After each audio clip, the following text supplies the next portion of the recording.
So last week on the podcast, Will, Yeah. I think we kind of leaned into the kind of heel turn energy of the whole thing. Sure. And, you know, we were joking around. We were having a good time with it. Yeah. But it made me think. And I think I just want to be like a realer version of myself. Uh-huh. Even if, and even if some people don't like that, you know? I think that that's a really good way of conducting yourself publicly, is to just be yourself, live your own values and your own truth. And if people don't like it, well, that's just the real world. Sometimes not everybody likes everybody. The thing is, I feel like some of my opinions are a little bit controversial. Yeah. And I don't want to piss anyone off. I don't want to make anyone angry, but like, there's like some things that like I feel like I need to get out. Yeah. And Sure. I might lose a few fans. Okay. You know, I might, but like, Wait, hold. Are you sure? Yeah, no, I'm sure. You're sure. I'm sure about this. All right, because like, I'm all for like speaking your truth and everything, man. But like, I mean, like you've had a lot of Mountain Dew. It's been a long day, Right? No, I'm just gonna get this. I just gotta get it out. I just gotta say it. All right. Well, all right. Worst case scenario is we cut it out. You know. All right. Okay. All right. I'm gonna go for it. Okay. I don't really care for David Bowie. I don't think he's that good. I think his personality is a lot more interesting than his music. Okay, so there. No, I figured you would have some feelings about it, but that's just kind of where I'm at. You know, I'm tired of lying. I'm tired of, because like all these people, they're going around like, oh, David Bowie's so good. Oh, he's like, they gave him a whole fucking character on Venture Brothers where he's like a shape-shifting magical man. He's like, oh, he's so influential. He's had, his music is like, it's so out there. No one's ever done anything. And then you listen to a fucking David Bowie song and it's just like, dance man.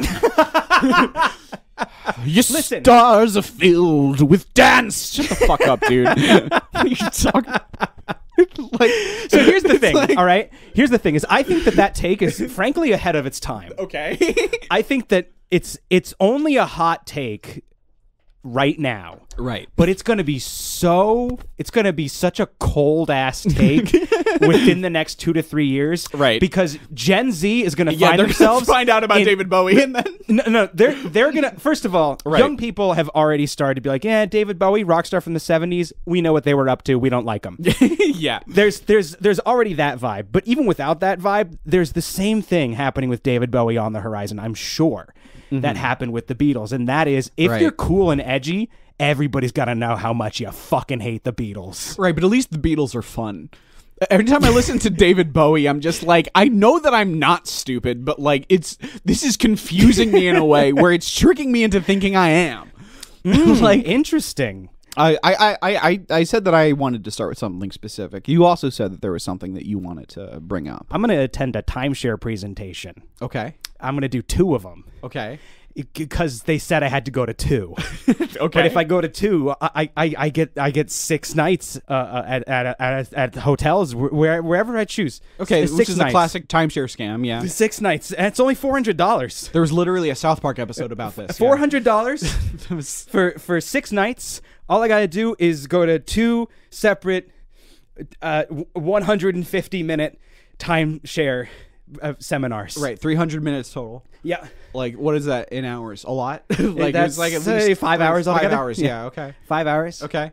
But I get 6 nights at a hotel of my choosing for only $400. Cool. That's pretty. What led you to this decision? I was on a lot of mushrooms. Okay. Yeah. I was tripping pretty hard. It was 4:00 in the morning, and I had a really intense emotional experience. Because I only knew that you made a decision on mushrooms, and then like we decided that you would tell the story on the podcast. Yeah. And it's very funny that it was a timeshare. It's a timeshare scam. You signed up for 2 timeshare presentations on mushrooms. Listen, I'm not gonna buy a timeshare. Right. All right. I'm not bringing mushrooms with me.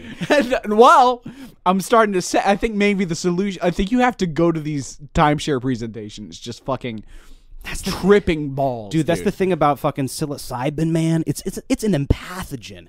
You know, it makes you feel more emotionally connected to the timeshare realtors who are trying to steal many, many dollars from you. I imagine that the concept of a timeshare when you're on mushrooms is very interesting. Dude, what are we here to do on this earth if not share our time? It's a beautiful sign me concept. up. I like Boca Raton. That's Spanish for rat mouth. I'm all about that shit. It's so funny to be like on mushrooms and like planning a fancy tropical vacation. I don't know why, but it's like very funny to like, because when you're on mushrooms, you expect like, oh, you're gonna be like watching like 2001: A Space Odyssey, or like fucking listening to crazy music, or like planning like a trip into the woods, Right? Or so, but no, it's like you're planning a timeshare to Boca Raton. Like, listen, I'm not buying a tripping. timeshare. I'm not a fucking idiot. Right. I was just high on mushrooms when I. Yeah, you just were when you signed up. Right. Listen, I was making a reservation, and they're like, please stay on the line for a short survey. And I was like, oh, that sounds like fun. Yeah, I do a survey. And I stayed on the line for the survey, and the guy who did the survey was very friendly. And we like hit it off. We were like cracking jokes, having a great time. Talking about our feelings, Just so good. That's so good. We really worked through some shit. Talking to a guy who's trying to sell you a timeshare, and he thinks he's having a real moment with you. We were having a real moment. We were having a very real moment. Right. The moment was just more real for him, or more real for you, depending on how you depend to think about. Try to think about for me, man. It was a very real experience. He didn't know you were on fucking mushrooms. Is I guess what I'm saying. No, he didn't. Okay. He probably thought that I was an idiot. Right. That you were a rube who would be easy to trick. Yeah. And Okay. you know what? I wasn't tricked. No. No. Yeah, I can't imagine. I you were. made my decision. Okay. And I don't regret it. Because you know what? 6 hotels for $400? I plan on doing a lot of traveling. I think that's a perfectly good. I think it's a good deal. Yeah. Not that good. What happened is I went to this like super insular, isolated hippie festival that's been happening annually in the woods for the past 50 years uninterrupted. Like since 1969, it's been invite only. My buddy Rob, who plays trumpet in my band, he's been inviting me for years, and I get there. I'm the only guy in all black. Everybody's in tie-dye and short shorts. And fucking, they're tossing frisbees around, and they've got hula hoops, and it's just like rainbows everywhere. And I pull up in my fucking Batmobile. I forgot about your fucking Mustang. You're pulling up to this thing in a fucking Stang, dude. It's just all. I'm imagining just nothing but VW buses. Like it was, it was a lot of RVs. Which is the modern equivalent of a VW bus. Yeah. And the guy at the front said, like, "Oh, you picked a really." A great off-road vehicle for the event and everything. You're driving up dirt roads in the fucking Stang. Yeah. But I run into Rob, and he says something about, shining as bright as you can, which Rob is apt to do. He's way out there. Later on in the night, he said something about the mycelium of the forest calling to us. He's just out there, Yeah, no. And he understood the assignment. Right. He knows what you're supposed to be doing there. Right. And and I was just I was dressed in all black, and I made some joke about not shining very bright because of it. It was a nothing little joke. It was a joke that you make to a friend you just ran into and probably aren't going to continue a conversation with for longer than a minute or two. Right. And he said something in response to me about how I embody the darkness. Right. And that stuck with me for the rest of the fucking night. In a good way or a bad way? Oh, a terrible way. Okay, yeah. No. I walked around that place for like 2 hours thinking about how I embody the darkness and how I'm a piece of shit. And everybody around me is having this great communal event. Because he definitely meant it in a good way. I don't know this guy, but there's no way that he was like, you fucking goth piece of shit. Yeah. Why did I invite you to this? No, Rob only says, and Rob doesn't say anything negatively. Right. So he meant that in a form of new age spiritualist praise. But I didn't like that. I didn't want to embody the darkness. And at the end of the night, he brought out the big sack of mushrooms, and I wasn't going to do it. And then last minute, I was like, hey, Rob, what did you mean by me embodying the darkness? I said that shit in front of everybody. and he proceeded to explain to me. And you told me that before, but I get you when you actually do say it like that. When you say I said it in front of everybody. It's very like, oh, what a Wilwood moment. It's just like I had to know. Like before I ate this little mushroom he had, I had to know. So he explained to me what he meant, and he made it clear it was a beautiful thing. And so I ate a little bit of mushroom. I then, over the course of the night, had a surprisingly strong emotional experience. And by the end of the night, the enormous fire at the center of the campgrounds, I'm talking like 7 feet tall, enormous fire, had mostly burned to its core, with the exception of a large piece of wood that resembled a pair of standing pants. Yes. And my friends and I all enjoyed the pants. We liked the pants. We were pretty pro-pants. But then at one moment, I noticed its ankles were starting to burn. And then I was like, fuck, no. Pants on fire. Liar. Liar. And I became furiously anti-pants. Because liar, liar, pants for hire. I will not support a liar's pants. A liar's pants must burn. And I kicked him into the fire. And everybody went, no, Will, the pants. And I said, I'm sorry, I need to change my life.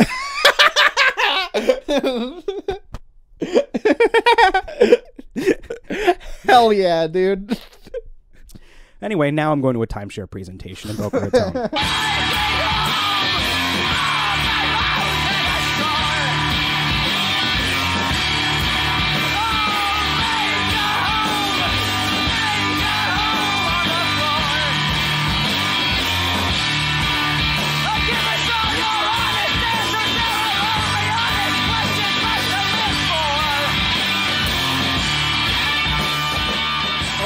Funny to imagine that they're disconnected. As you're like you're riding the high of like, I fucking kicked those pants into the fire. The fucking liar is dead. I'm my true self now. Ding ding ding ding ding. Would you like a timeshare? Why, yes, I would. This is the fucking new me, baby. I'm going to Boca Raton. Oh, jeez. So that's been my big week and a half. Yeah. Everybody who's listening to this right now, I need to tell you something about Chris Dunn. Right. Chris Dunn is a very good friend. Oh. I feel like everybody needs to know this. People need to know this trait about you. Okay. Because you're aloof and detached and distant publicly. Right. You know, your focus is so much more on humor, and that's good. But people don't know that you're a very kind-hearted man, and they need to know that. And I can see you squirm. I'm like reclined fully in this chair, but like this chair is very unstable, so like I can't move now, and so like I'm just trapped here while you're doing this to me. And because you're reclined backwards while I'm like standing over you, looking into your eyes, and telling you how special you are to me. Yeah, and you're kind of like also, I don't know what this adds to it, but you're standing in like the threshold of an open closet. Yeah, and it just adds a weird and like you're now like you live in there and like there's a little bit of a happy birthday, Mr. President vibe here. And so everybody should know Chris Dunn is a very good friend. He knew that I was going through it, and he sent me a cake. He sent me a cake. I didn't ask him to send me a cake. He was like, "It's your birthday. Have a cake." And a cake arrived at my door, and it was bad. Yeah, it apparently was not a very good cake. But the thought very much counted. I tried to find the cake that was the most like platonic ideal birthday cake that I could find. You failed, unfortunately. It was too fancy. It was very fancy. Yeah, which means it was probably an expensive cake. You didn't need to get me It was. You know, I wasn't gonna say anything, but it was. I was like, I could probably get Will a cake for $30. No. Oh my God! Really? It was probably like $50. Holy shit, dude. I DoorDashed it to you. There's like a bunch of extra shit. Okay, well, I did eat most of it. Okay. I said I didn't finish it, and I threw a lot of it away. It's fine. I did it mostly for the gesture. The gesture I just wanted to make sure that you didn't feel alone. I texted you saying that I cried a little bit. I did. I was choking up. That's very sweet. I'm glad I helped. It's like one of the sweetest things anybody's ever done to me. And everybody should know that Chris Dunn is a good person who cares about people and does nice things for his friends when they need him. So anyway, fucking piece of shit. You fucking small dick motherfucker. You fucking the fucking fuck your mom, dude. I'm gonna fucking. I didn't even like saying that. I've met your mother and she seems nice. Like, I don't want to do that. I feel like maybe it's time to answer a couple of questions. I think that would be a good move. I think it would be a great move. Want to get into that? Yeah. Welcome everybody to Life in the World to Come. I'm Will Wood. I'm Chris Dunn. And we're here to answer your questions about how to survive the apocalypse. I'm just gonna launch into this here. This is from Sam. Sam says, "What's up? Hope you're freaking reading this. I don't have a question, sorry, but I'm high and wanted to send an email, and you can't stop me." Is that what you think, Sam? Is that what you fucking think? Is that what you think? You think I haven't tracked your IP address already? I want you to do me a favor, Sam. Walk over to your freezer. What's in there? What do you think's in your freezer, Sam? I bet you're getting pretty tense right now thinking about what might be in your freezer. Is it your dog? Is it your dead dog, Sam? Maybe. Is it your sister? Your wife? Your mom? Relax, Sam. You opened the freezer, didn't you? There's nothing in there. There's nothing in your freezer, Sam. Yet. But here's the thing, Sam. I hacked your fucking webcam. I've been watching you this whole time, tracking your reactions as I listed off all those different possibilities, Sam. And now I know which one of those would hurt you the most. Never speak to me out of the side of your mouth again, Sam. Holy shit. Our next question. Holy shit. Wow. Hey, somebody posted on Tumblr a screenshot of them asking you if they could give me a little kiss, and you responding with just the phrase "blocked" in your email. I never respond to emails. Yeah, that was like the only. That might be the only email I've ever like actually responded to. I really appreciate that. I figured that's how you would have felt about it. That's how I would have personally responded. So. Right. Yeah. Which I don't even know. How do you even do that on Gmail? I don't think you can. I don't know. No. Yeah.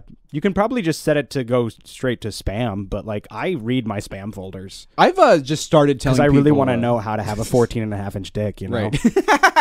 Yeah, no, you want to get those in there. I want to learn, you know, right, so you know? I read my spam folders. Right. I'm here to meet some singles in my area. We should answer another question. We should probably because that one wasn't a question. We've been recording for a long time. That was just me being like, fuck you to someone who thought that they got one. It's not even, this is probably like a fucking 12-year-old who was like, because it's so. You just threatened to kill a 12-year-old boy's mom. Yeah.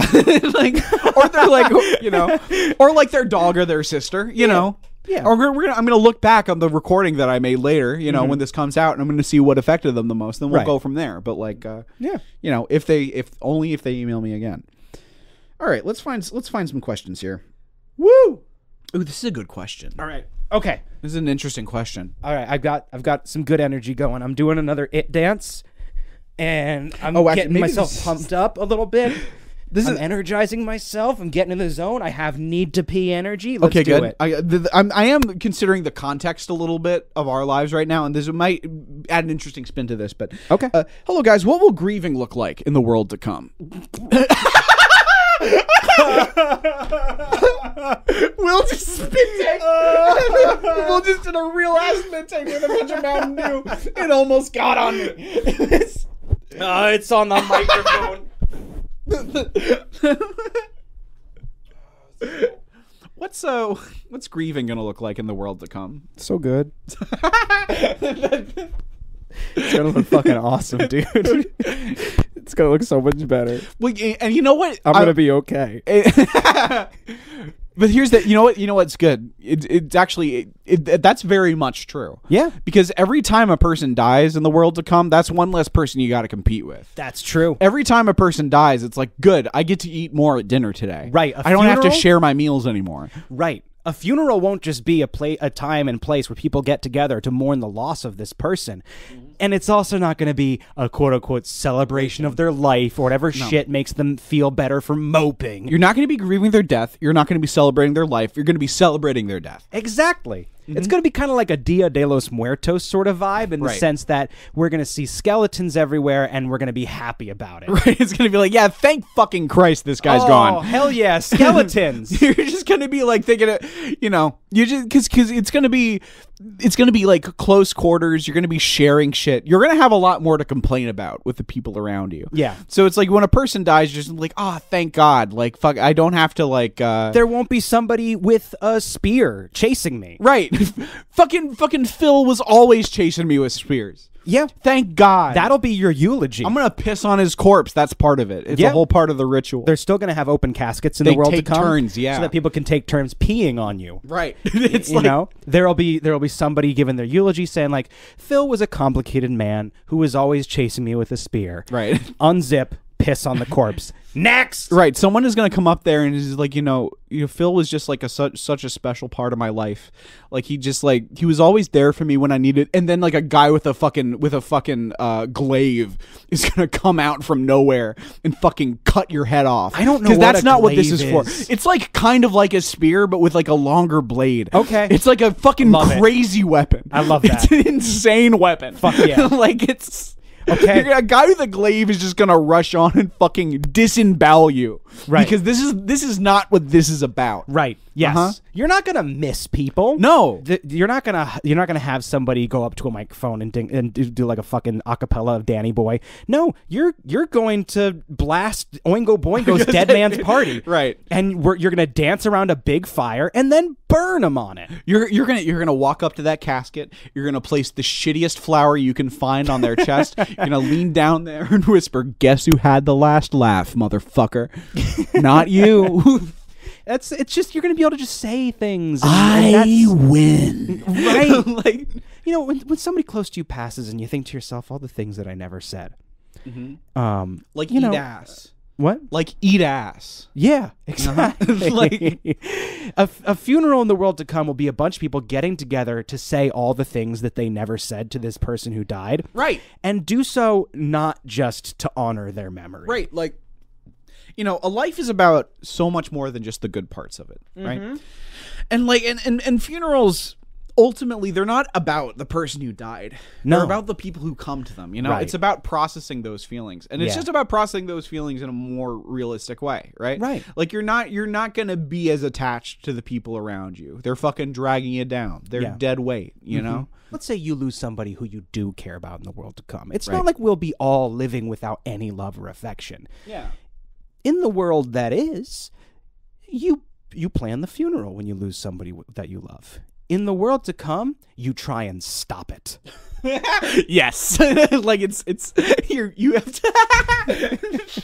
Yes, exactly. If you catch wind that they're having a funeral for your dad, right? You get your gun. You go in there, guns blazing. Because funerals are all about besmirching, right? In the world to come, funerals are an active. Like you're on the move. You're fucking moving across the wasteland. Someone dies. The best you're gonna do is fucking put them in a hole in the ground and keep going. You don't have time to grieve. Right. So if you hear people are coming around for that kind of thing, it's not going to be respectful. No, and you have to defend your father's honor. And it means your father had a lot of enemies. Right. And that's the great thing.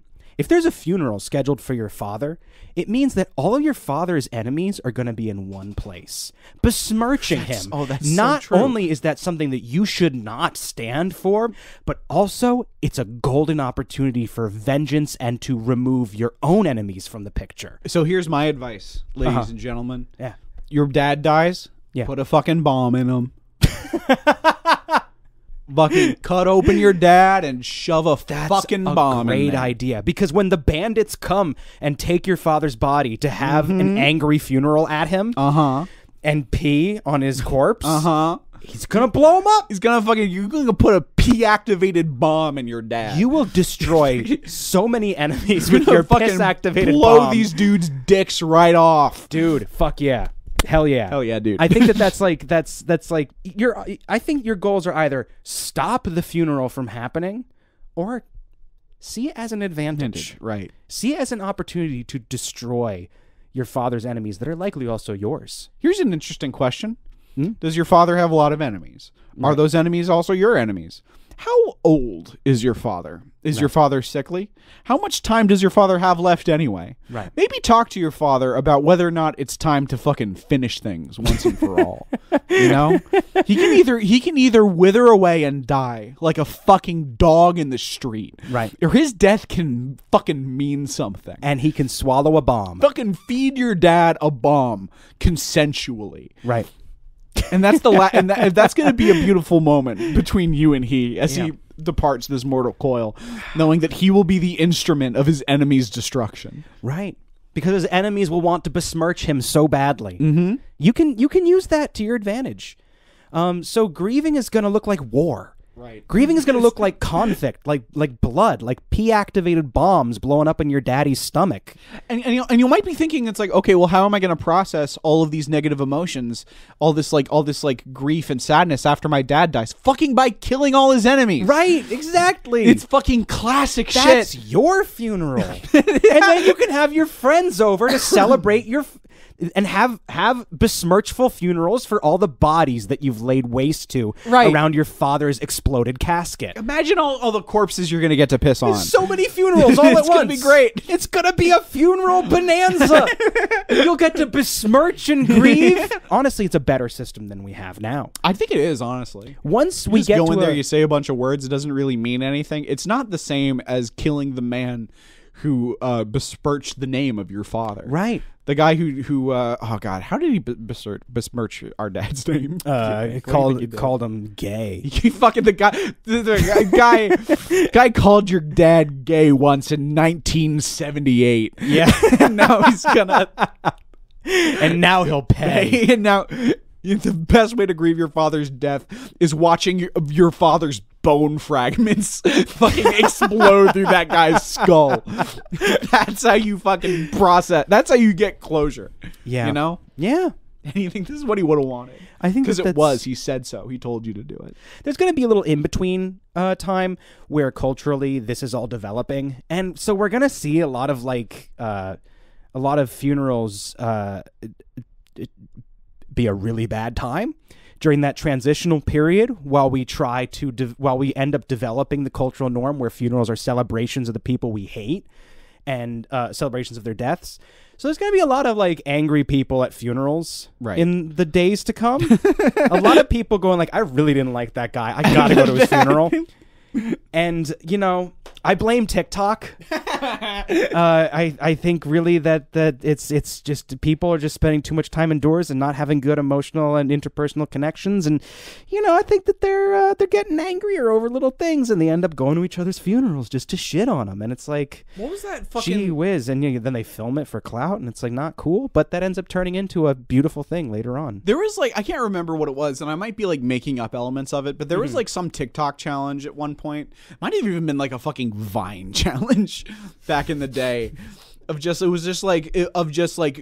you would I don't remember what it was called, but the challenge was to run up to a random stranger on the street and punch them in the back of the head as hard as you can. That's 2 steps away from the funerals that we're describing. Yeah. It's we're there as a society. The funeral challenge is going to be one of the funeral challenge. Yeah, no, this whole new thing is going to start as a TikTok challenge. Yes. People on TikTok are just going to start showing up at funerals, beating the shit out of people and pissing on corpses. And eventually that's just going to be what funerals are. Right. and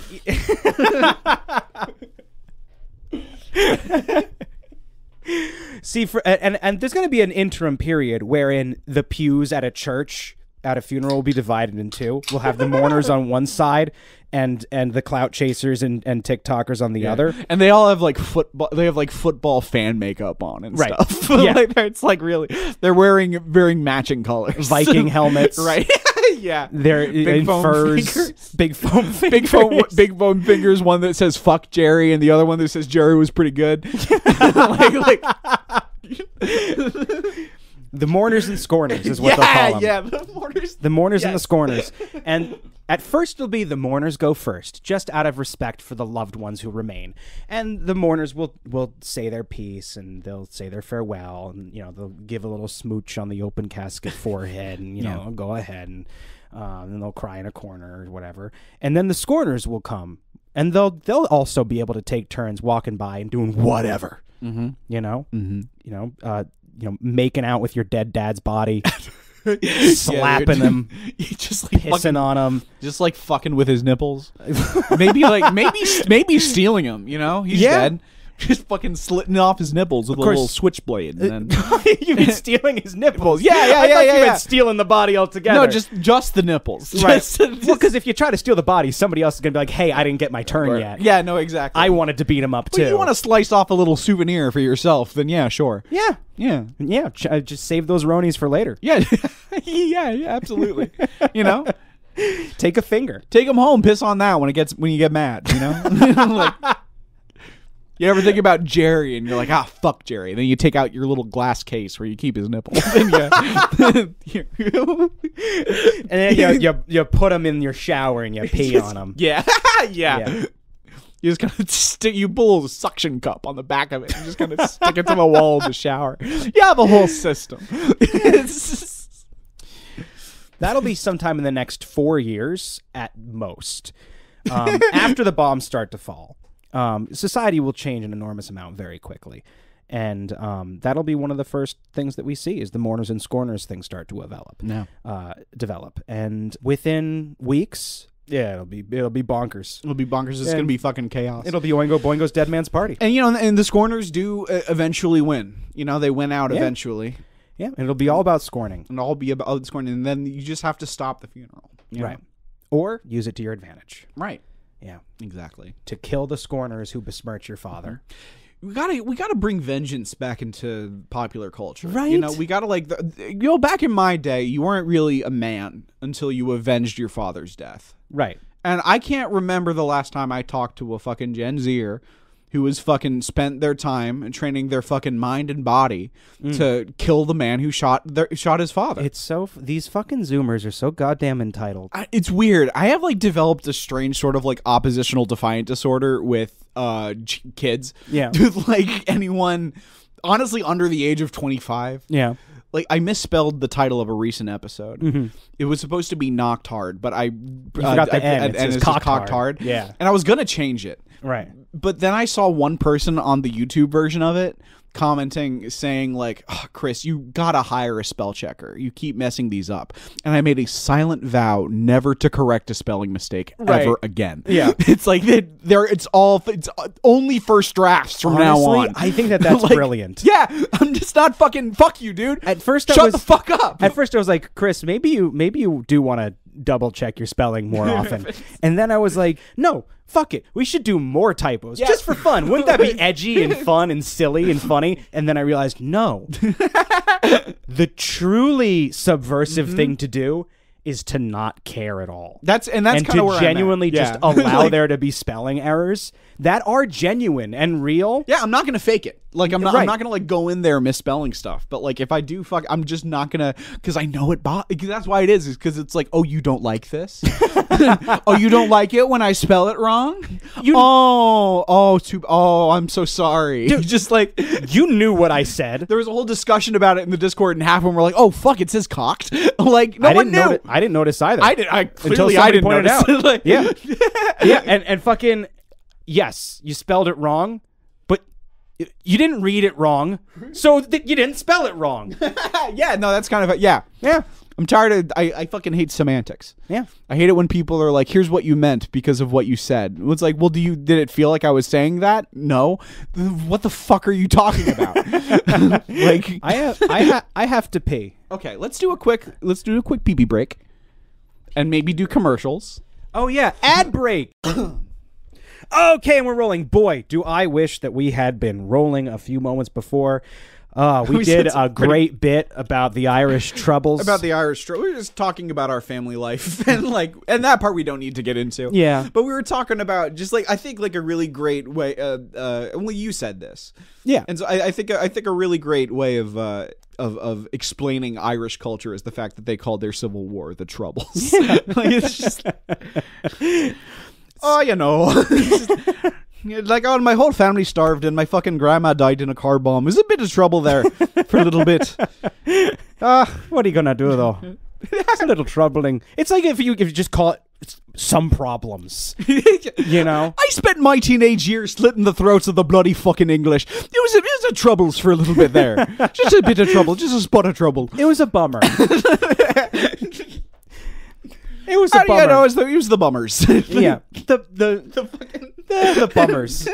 It's just, I love that because it really is like, you know, just seeing the spirit of Irish Catholicism just hovering in the ether of my household and and having been passed down from generation to generation. I'm just like, yeah, they would call a civil war the Troubles. Yeah, what are they going to complain? Yeah, what are they going to do? Talk about their feelings? Right, no, life is hard. That's what makes it interesting. You know? I mean, also just like a sense that it would be wrong to tell you that this war isn't just a bummer. Right. It would be wrong. I don't want to freak you out. Right. So like, it's the Troubles. You know, I'm scraping by. It's don't worry about me. It's just some troubles. I still got some shrapnel in my leg, but I don't want to complain about it none. There's still a little bit in there, and I think it's just a strangely beautiful thing. Yeah. Because I've struggled my whole life between that, we're gonna call this war a bummer, and also the fact that on my other half I'm a Jew, which if there's one thing we're known for is it's saying it. You know?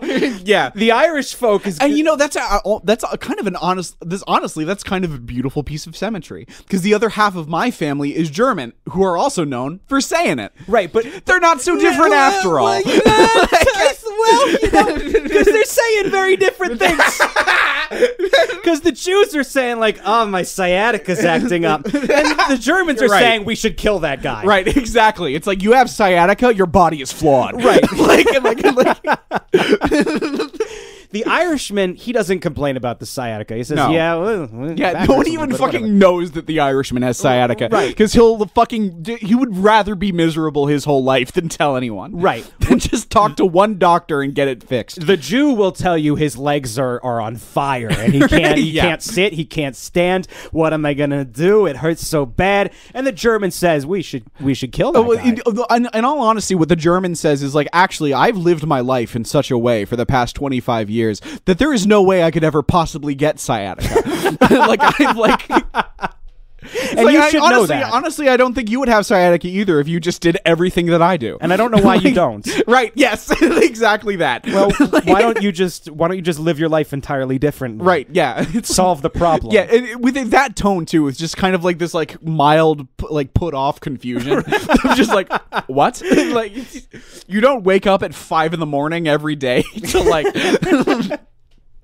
Do a series of exercises specifically designed to prevent sciatica. Right. Well, then you kind of deserve your sciatica, if I'm being honest. And you know, but the strange thing is that in my Jewish blood is my German blood.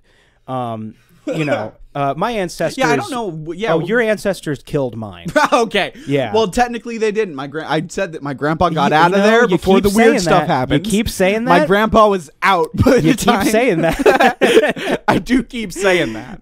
You know, and that's you know, and I choose to believe it. No, look, no, my ancestors didn't kill your ancestors. My ancestors' brothers and sisters killed your ancestors. Okay. So it's not a full Fox and the Hound situation. No, exactly. It's like, okay, you know, I don't have to apologize for what my grandpa did. I have to apologize for what my great uncle did. Right. Okay. Like that's, you know. So I've got German family photo albums are weird. They're fucking. I've said this on the podcast before, but you're just flipping through stuff and you're like, that guy's got an eagle pinned to his chest. That guy's got an eagle pinned to his chest. Huh. Like scroll. Oh wait, no, yeah, scroll up a little bit. Oh, I don't like how people reacted to it. But it was hello, Will and Chris. What are the sins I can and should commit in the world to come? Well, we can certainly first scratch sloth off the list. We can scratch sloth off the list. You don't Absolutely. want sloth. No, you do not. Gluttony is also okay. So first, gluttony is a very interesting one because it can be something of a double-edged sword. True. You don't want to be like burning through your supplies too quickly. You're gonna want to need some moderation there. But a gluttonous attitude might help you. You want to be a blood glutton, right? You want to be a blood glutton. Blood glutton. You want to be a blood glutton. You want to be a blood glutton. Blood?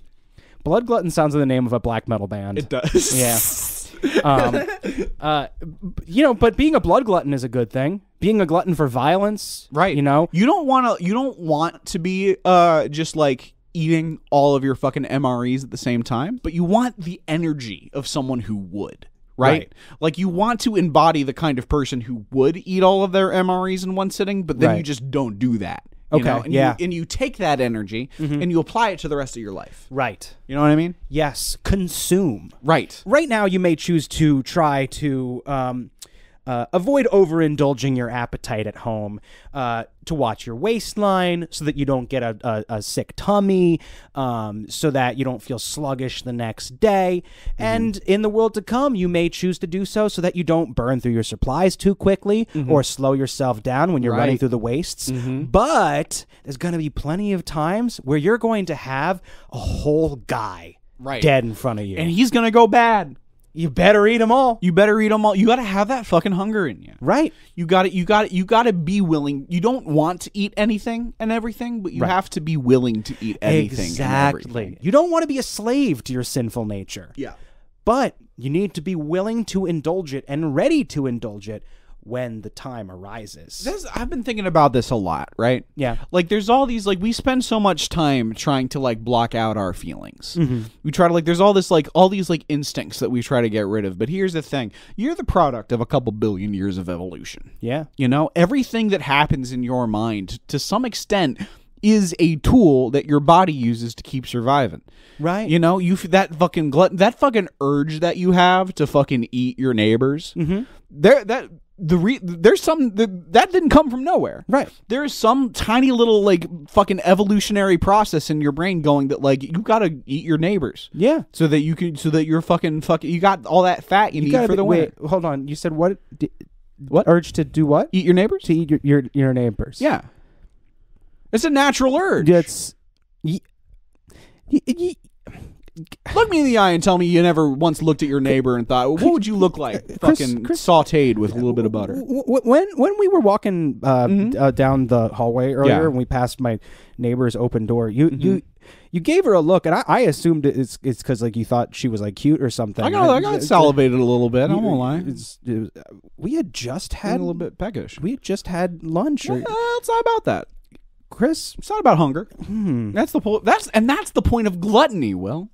You know, it's not that I need to eat my neighbors. You know, it's that I want to eat my neighbors. Right, but and that's going to serve me in the world to come. I think. Yeah. I'm doing a weird thing. No, right now. I'm into doing it, a though. weird I'm into thing. it though. Okay, I'm on the same page. With I don't know how to get into it though, because you're playing the foil to my character. It works within the scene, but it's not a traditional. Doesn't work within traditional improv rules. But the thing about that is that once you get to once you're experts like us, you can kind of evolve. You know, you can kind of add I don't think so. It's like because I want a yes and, but like, the only way I can yes and is by right now, I guess, saying no. Well, yeah. Well, somebody has to be the straight man. You know? Okay, all right. Sometimes no works. So for once, you're gonna be the straight one. Okay. That's right. I'm saying you're usually gay. Right. That's a pretty good joke. Thanks, dude. Happy Pride Month. Nobody's ever made that joke. Okay. So no, I'm gonna be the straight man for once. Is what I'm saying. Yes. Yes. Okay. All right. Gotta eat your neighbors. You know, yeah, can we still do the bit after talking about it for a minute and a half? Is it like honestly, dude, eating my neighbors, like chopping them up into little bits, I'm straight, dude.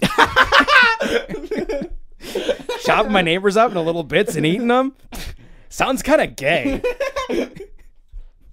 In this day and age? I'm the straight man.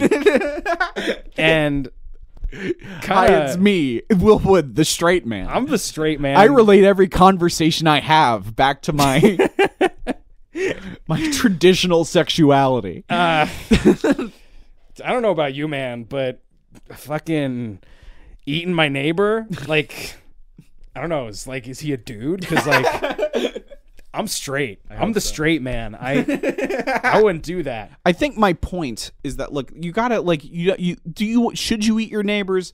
Probably not. Nah, it'd be pretty gay, dude. It would be fucking gay as hell, and you shouldn't do it. All right. It's like happy Pride. Just like you gotta, And if you want to eat your neighbors, don't necessarily feel bad about that. No. That's a fucking tool. That's a billion years of evolution being like, use the resources that you have. Which is why it's a natural instinct. Which is why you need wrath, too. You need that wrath. You gotta have wrath. You gotta have that wrath. You can't have people walking all over you. No, sirree. No, you gotta. Somebody fucking bumps your shoulder on the street. Mm-hmm. You fucking suplex them right then and there. Okay, so what sins do we think we shouldn't commit in the world to come? Because it really, for the most part, does seem like it's kind of just we flip sinning, topsy-turvy, flip the whole thing. Well, yeah, it's sinning is kind of necessary. I think it was at the beginning there was one that we said maybe I don't not. know all the sins. There's I would assume 7 of them. 7 deadly sins aren't all the sins. Yeah. I think maybe instead about the 10 Commandments. Let's go through the 10 Commandments. Okay. And we'll talk about which ones of them are bullshit. Right, exactly. That's the way to go. Okay. All right. Number 1, you shall have no other gods before me. Feels a little needy. Yeah. Right off the bat feels kind of needy. You want to get as many gods as you can get. I'm looking at commandment number 2, which is you shall not make idols, and I actually agree with that one. I think the music industry is pretty fucked up. I think what they do to those kids is wrong. I agree. Yeah. It's so that's good. I think it was very prescient for them to think of 2,000 years ago. You never see them come out the other side not fucked up. Yeah, exactly. You turn your whole life into a fucking commodity, and then you think of yourself that way. You're not a person. You're a product, and that sticks with you. You can't raise a child that way. Right. It destroys any chance they have of developing a coherent and cohesive personal self-image and identity. Yeah. It's just like a recipe for BPD. Right. Which is why Millie Bobby Brown is so weird now. We don't have to include include that. Now? I don't know. I get the impression that she is. We can assume, right? I don't know. You know what? That is a totally unfair thing for me to say. That is. It's okay. She's not listening. I have this weird thing where I'll like certain celebrities. Right. It's like I'll just get a feeling. I'll just look at them and I'm like, you are not okay. And and I just assume that everyone else sees it, and I'll say something like, yeah, Millie Bobby Brown's fucking weird, and people would be like, why? And I'm like, just I don't know, just a vague sense. Well, she probably is. Like I said, it's impossible for them to come out the other side of that shit not a little fucked up. Yeah. Which is very sad. Fucking Noah Schlapp has killed before, and he'll do it again. You look into that guy's eyes, that's the eyes of a stone cold killer. Noah Schlapp has never felt guilt before in his whole life. See, it's fun because with him, it's definitely a joke. Right. I love that. Right. I love the thought of a murderous Noah Schlapp. I would and it kind of kills the joke to say it while the mics are running. Fair. But can we just agree that Noah Schlapp is an enemy of the podcast? Sure. Can we just can we spend the rest of our careers bullying this young man? Okay, but we have to agree on how his name is pronounced then. Right. Because you've been saying Schlapp, and I'm 90% sure it's Schnapp. It's like, but Schlapp is better. Is funny. Schlapp is very good, so I think we're going with Schlapp. So Noah Schlapp, we're coming for you. We know what you fucking did, Schlapp, and you've gotten away from it, gotten away with it for too long. You fucking you fucking sleep you fucking sleep with one eye open, motherfucker. Yeah. You watch your back, Schlapp. You fucking guiltless piece of shit. You fucking remorseless psychopath. Look things you've done, Schlapp. How do you look at yourself in the fucking mirror? And not just because of the haircut. I know that's not your fault. I'll be honest, it's fucked up that Netflix did that to you through so many years. You know what? It's like, and making idols is an act of child abuse. Making an idol and putting one in that haircut during its formative years. For his whole adolescence. His entire adolescence. Going from boy to man with that haircut is abuse. Yeah, that is absolutely can't abuse. Do that to a kid. Absolutely. It doesn't matter what haircut he has in between shooting Stranger Things. You will always have that haircut in my mind. That abuse has still occurred, and it's occurred in front of millions. I think that is the tragedy of Schlapp. Is that without that haircut, you'd be a pretty good looking kid. Yeah. He'd be a pretty good looking guy. Yeah. But he does unfortunately have that haircut. Yeah. And also, if I remember the fucking way that they dressed him too, just he's the polo shirt and the pants that were up almost to his fucking nipples. Yeah. Just they are not doing Schlapp any favors at all. They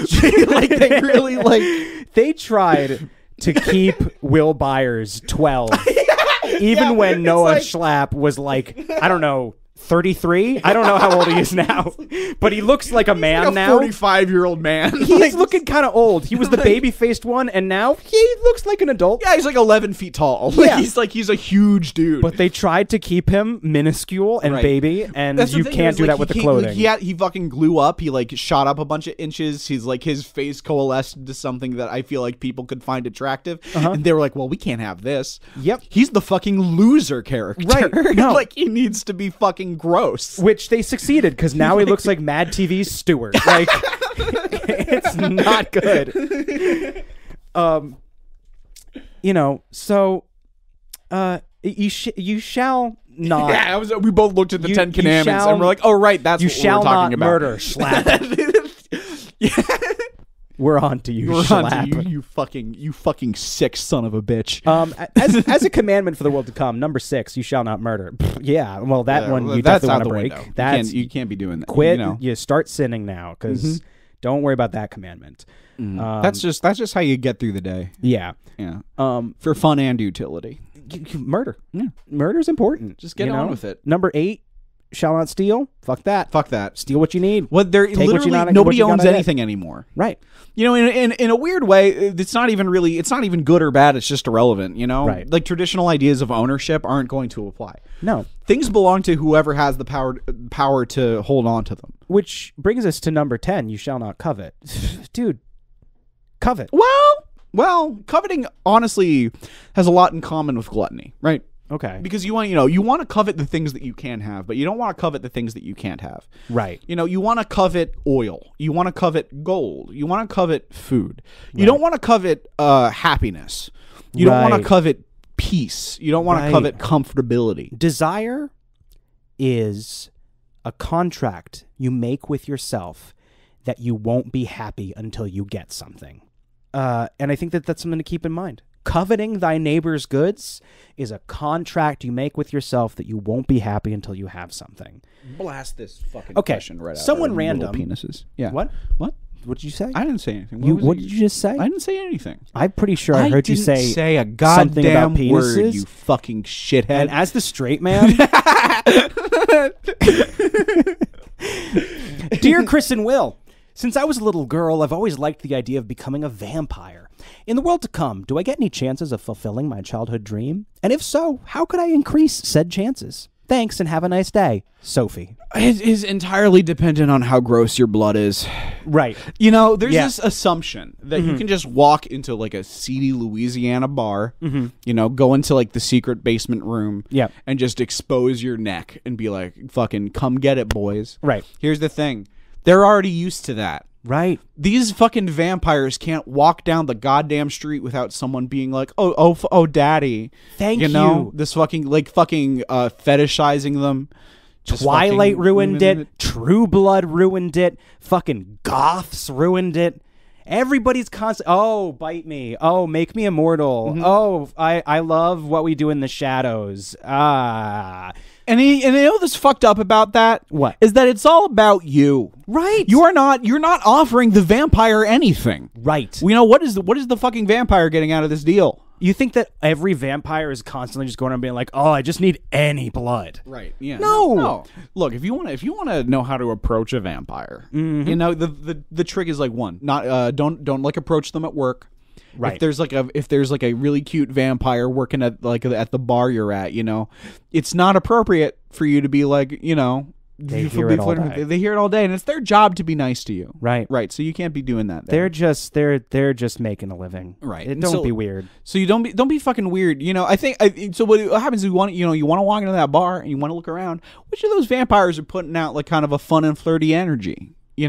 Right. Try to get a sense for like which of these vampires would actually be open to the deal. Right. And make sure you are somebody who a vampire would want to drink. That's true. Because frankly, most people, as you were saying, Chris, blood's kind of gross.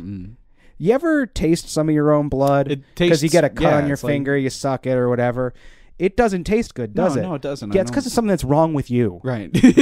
Vampires drink blood because blood actually is really good. Usually blood is delicious. Just mine is disgusting. Yours is gross. No, mine's gross too. And most of you listeners probably have icky, yucky, gross blood. Right. Most people's blood is just fucking full of McDonald's grease. Right. You know? Bacon fat. And, spit. What a vampire wants is a fucking person who is just like raised in like a pasture, just eating fresh grass. And a free-range human being who's been grazing on all fours for their whole lives. Yeah. So like some vampires will settle for a cow. Because at least if it's a free-range cow, it has all that. It's grass-fed, you know? They know where where the blood came from, and they know it's good. Right. You know, it's from a reputable source. Here's part of the answer: veganism. You want to taste good to a vampire? Try eating a bunch of pineapple. Ooh. I've heard that does a trick too. Yeah. You know, lay off the meats and the heavy proteins. Now now before we go too far down this track, I do want to issue a couple of warnings here. Okay. And that's the thing you mentioned earlier is like stuff like Twilight, True Blood. These really kind of have skewed the common perception of a vampire. Yeah, you know, quite a lot. The thing is that like they're not these traditionally sexy things that you're thinking of. No. It's you look at a classic vampire, there's just like a fucking weird, shriveled up, fucked up bat thing. Yeah, you know, you want to be that. Dude, you might. I'm not saying you shouldn't want that, but you want to know what you're getting into. You're not gonna like look. You're not gonna if ultimately what you really want, as most people who would like to be vampires do, if what you really want is just to be hot, this is not the solution. You're not gonna be Edward Cullen, dude, because a vampire is a demon that can't die. Right. Not hot. It's a fucking bat thing. Right. The reason that Dracula is hot is because when he was alive, he was so hot it didn't make sense. Right. He was literally the hottest person that you could ever conceive of being. And the Dracula you see is the ugly version of that. Yeah.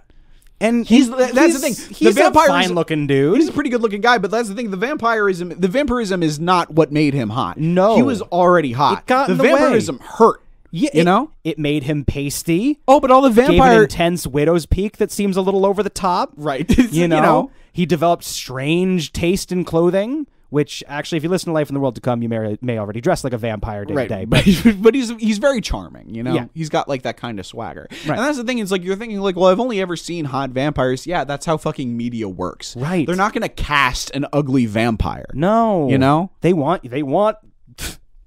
butts and seats. They know what sells, and what sells is a sexy vampire. Right. And that's like the fucking top 0.01% of what's out there. No. You know, you're just used to seeing celebrity vampires. Draculas are not going to get you fucking sexy, and becoming a Dracula is not going to make you more desirable to anyone other than somebody else who wants to be a Dracula for the same confused reason as you. Right. If you got to be sure you want this, because otherwise there's no reason to go vegetarian. No, there's no, especially not in the world to come, when most vegetables will try to kill you. And most plants are have incredibly complex inner lives. Yeah, yeah, and guns. Yeah, right. And anger problems. Most plants have incredibly complex inner lives that they're fucking dead set on defending. Yeah, you know. Yeah, it's more dangerous than eating meat. Yeah, no, meat is gonna grow on trees. It's gonna meat is gonna grow. Fucking full cows are gonna be growing on trees, and they're just gonna be screaming, "Kill me!" for the whole time. So it's much more ethical than eating plants. The plants don't want to die. The cows hate their existence. It's hell for them. They want to be a cheeseburger. In the world to come, They're like, make me a cheeseburger. Make me one. Make me into one. You know, they're fully consenting. They're fully consenting. They want it. It's honestly, it's distressingly enthusiastic consent. And you might think to yourself, well, that sounds terrible. These poor animals must have such a miserable life to want to die. It's an evolutionary response. They know it in their brains. So that they want you to eat them so that you get the fucking cow seeds in your tummy. Then you poop it out. You grow a new cow tree, and that's how they reproduce. Yeah. So you know. And so how you spread the cow trees around. Which is why these cows are fucking screaming at you to end their lives. You're going to be able to go out picking meat. You know, fucking picking meat. Picking wild meats. Yeah. You know, frolicking through a field with the wild meats, tickling your calves and, you know, in your little toesies. You know, you go out and just running through the chicken bushes and the fucking you know, imagine yourself laying in a field of grass. Except the grass is meat. Yeah, meat field. It's meat and it's alive and it's fucking screaming at you to kill it. It fucking wants you to kill it so bad. I'm picturing it's so loud in these fields. I'm picturing terrifying things. Yeah, just not good. The bloody sinews of just flesh and it's just meat. Enough of a chicken for you to A, eat it, and B, know that it's alive and that it wants to die. Yeah. It only has this is a chicken that only has the necessary parts, which is like the delicious fatty parts and the parts that can scream kill me. Like it is a pared down chicken. Like bare essentials. Just picturing a flower with some indistinct mammalian face out in the middle of it, begging for death. Yeah. Eat me. So, like, don't become a vampire. No. Yeah, we said we are going to blast through this one. We got pretty off topic. Well, because I think it was important to get into all of the nuances. There's a lot of, like, and we want to make it clear why it's unnecessary. Right. You know, so, like, you don't want to be a vampire. And if you don't want to be a vampire, you don't need to be a vegan. Why don't you need to be a vegan? Because the fucking meat's going to be growing on trees. And it wants you to do it. It's fucking begging you to do it. Also, if you want your blood to taste better, eat some pineapple. Eat a little bit of pineapple. Yeah. You know, because maybe you do want to be a fucked up little bat freak. You know? Because you want to crawl around on the ceiling and drink people. Yeah. That might be nice for you. You might be able to do that without becoming a bat freak first, though. So if you're just into crawling around on ceilings and drinking people, maybe just do that. Yeah, you know. You don't need to be an immortal demon in order to do that. You can do that right now. Right. Which I recommend, honestly. Yeah, just try it. Better than becoming a Dracula. Try to climb onto your ceiling right now. See what happens. See if you can do it. You'll feel better than if you're a Dracula. You're not going to make it the first time, but, you know, practice makes perfect. You'll get up there eventually. If a ninja can do it, you can do it eventually if you work hard enough. Yeah. Set your mind to it. You can do anything that you believe in.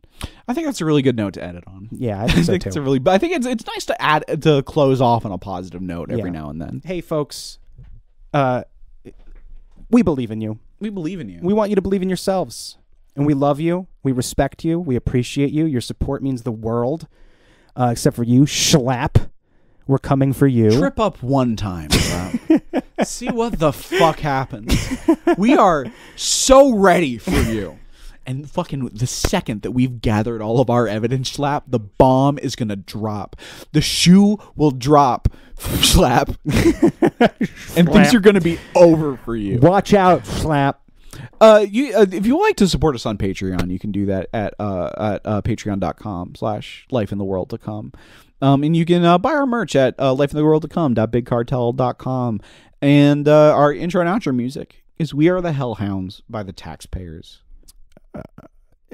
You can also submit your questions to lifeintheworldtocome@gmail.com. No, I forgot one. You submit your questions to lifeintheworldtocome@gmail.com or in our Discord server on the questions channel, which you can find somewhere. You can figure that out. It's usually in the description. There's usually a link to it in the description of the podcast. Once in a blue moon, I'll stop in there and say something snarky, but I use an account that people don't recognize. Yeah, and then more often than I would like, I'll pop in there and say, and I'll just get like I'll be more intense than I need to be to a person who said something that probably wasn't as much of a dig as I interpreted it as. Well, stay tuned for things. Goodbye. Goodbye. Goodbye. Ad break. And goodbye.